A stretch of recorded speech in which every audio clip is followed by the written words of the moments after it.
Hello there. We are excited to announce patch 2.0 for our beloved game mode, Hero Assault. This is the OSB Mod Project's most ambitious patch yet, with a ton of balance tweaks and content. It rectifies a glaring omission from the hero roster, brings the forgotten Xbox DLC full circle, and much more. Let's break down all the details, and I don't think there's a better place to start than with this guy right here. Kit Fisto is all about mobility and aggression. We wanted to make sure he kept the unique aspects of his Xbox DLC code. His sprint attack launches him, like on the DLC, and he has slight AoE damage on his aerial and dash. We gave him his unique combo finisher as well. This combo finisher can be held down after the fact to do multiple chains of it. You could do it also from a completed aerial, again just by holding down the attack button after the aerial. You can also do it from neutral by tapping the attack and holding to go right into the combo finisher instead of doing a 3-hit chain. Instead of saber throw, Kit Fisto has his Force Orbs, which was introduced in his Xbox DLC. These orbs travel a certain distance before they decay, but they could do direct hit damage and splash damage. Direct hits do the most damage, and splash damage is a good way to pick off low health enemies. It's not all fun in games though, because the Force Orbs can be blocked. This is where it becomes important to try and utilize the splash damage when needed.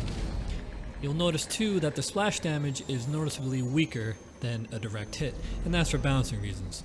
Again, these Force Orbs were part of Kit Fisto's original Xbox DLC, but we modified it slightly to kind of be in keeping with our meta and a good alternative for saber throw, because God only knows we have enough saber throw pusher characters.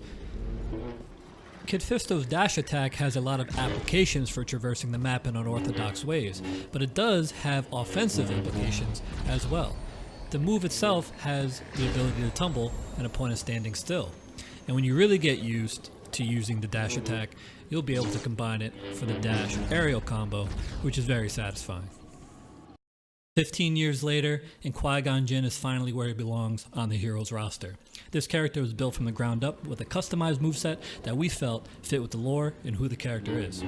His combo is a mix of Mace Windu and the villain's backslash for a very smooth and effective combo. It's like poetry in motion, and we can't wait for you guys to try it out.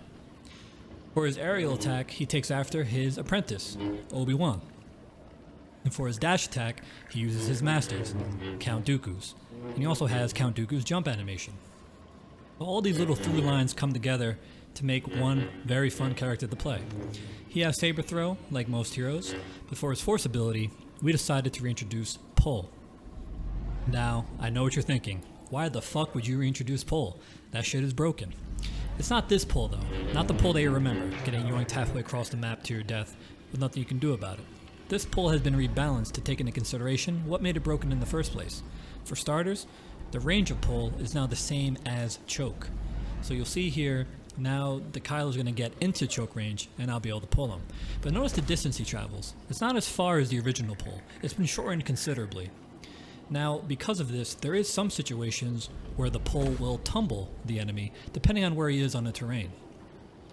You'll see a couple examples here off of ramps and whatnot. You'll also notice that the stamina cost of a single pull is much higher than what it used to be. That and the combination of the way the enemy reacts to pull means that double pulling is going to be a lot harder to do and is much more situational. Now, just like we don't have any regulations for push or choke, we wanted to make sure double pull could be allowed in a competitive setting. We feel that these nerfs help that become reality. And it's the combination of the range, the stamina consumption, and how far the enemy is pulled. You'll see here, even though I'm camping on a building and pulling somebody lower than me, it's really hard to get them to my level. And this is intentional. We want the pullers to have the ability, but also need to take risk in order to secure kills. So you're not going to be able to stand on a building or roof all day and just pull people to you for cheap kills. You'll probably have to react to them tumbling or where their position is from their recovery. This version of pull has one more glaring weakness, and that is if the enemy gets into close proximity to you, the ability doesn't work at all. There's not even a second of stun or stagger like it used to be. It just doesn't work, flat out. And you'll see, even though this noob keeps missing his aerial attacks, I'm not able to adequately punish him because he's already successfully closed the distance. Now, the way to deal with a puller, even back in the day, was always to get into their face, but that was a lot easier said than done considering how strong the ability was. Now, if you're too late on the trigger, even if they're sprinting in front of you, you're still going to get got. And I'm dead. Master Yoda received the visual update, as well as some slight nerfs and some slight buffs. Strong I am with the Force. His combo got reworked for a better kill time, make him less reliant on backslashes. We also removed the ability for him to one-hit aerial people. But we did give him a second aerial, an alternate aerial if you will. You can perform this by pressing the crouch button after jumping. This second aerial utilizes the second animation in his combo chain and has much more push value, allowing you to tumble people when needed, like so.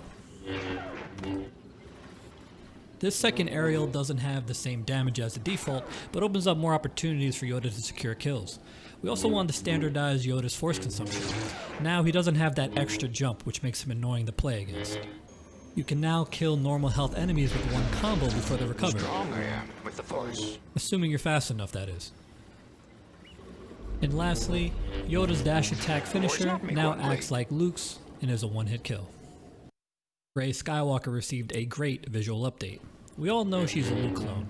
There's nothing we can really do about it because of the game engine's limitations, but we wanted some way to separate her from Luke. And in keeping with the lore, we've given her a new lightning ability called Arc Lightning. This ability is less range than a saber throw, but more than a push, and can be charged up.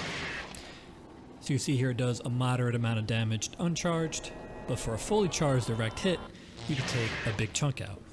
And you can even maneuver while charging this ability, slow run and normal run.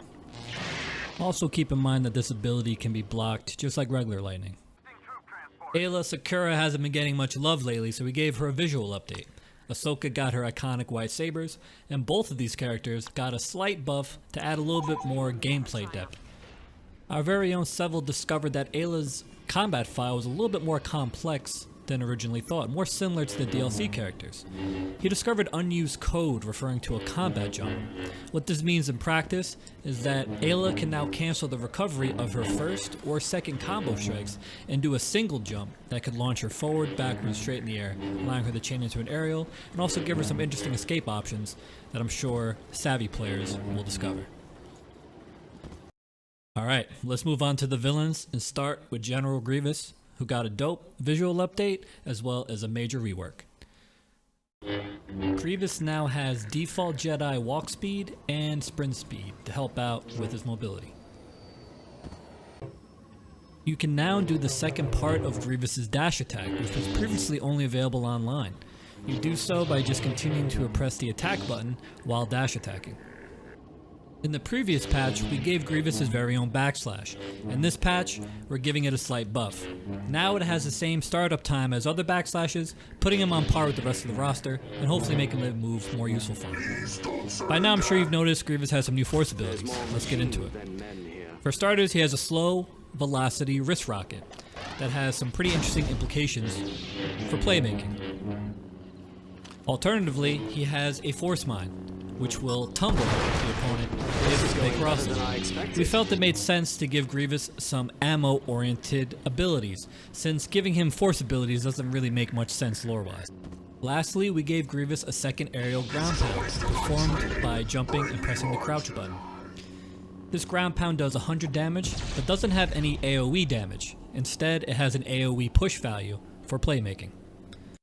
Count Dooku got a visual update and now has his iconic saber hilt, as well as a big change to his force ability.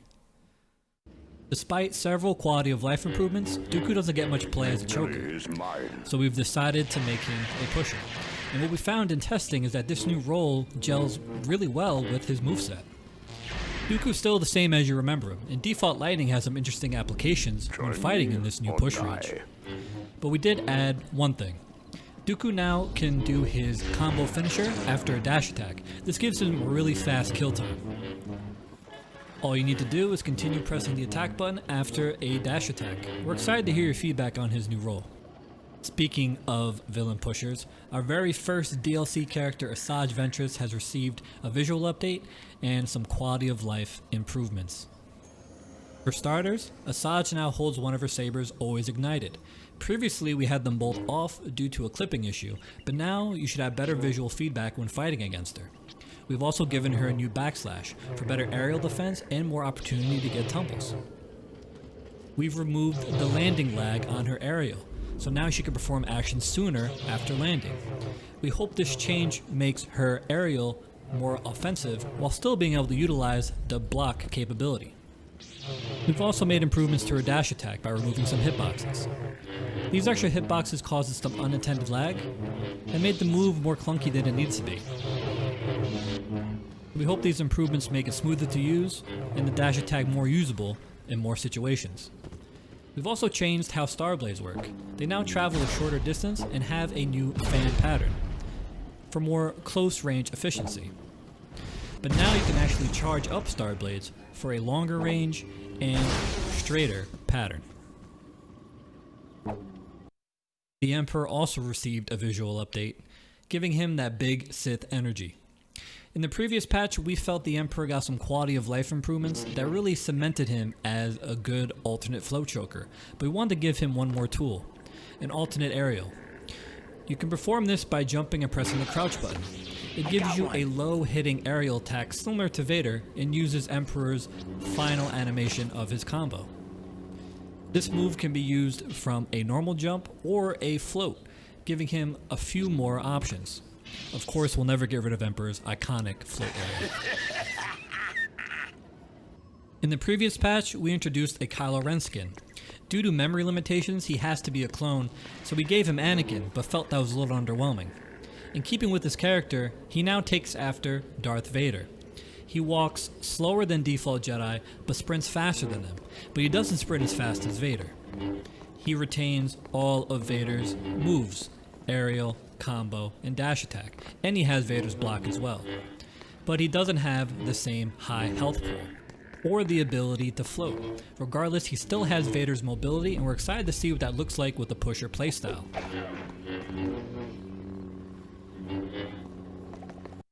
Alright, we got one more roster surprise. Starkiller is making an appearance on the villains, and he's a Kit Fisto clone, with some interesting changes. Starkiller can do everything Kit Fisto can.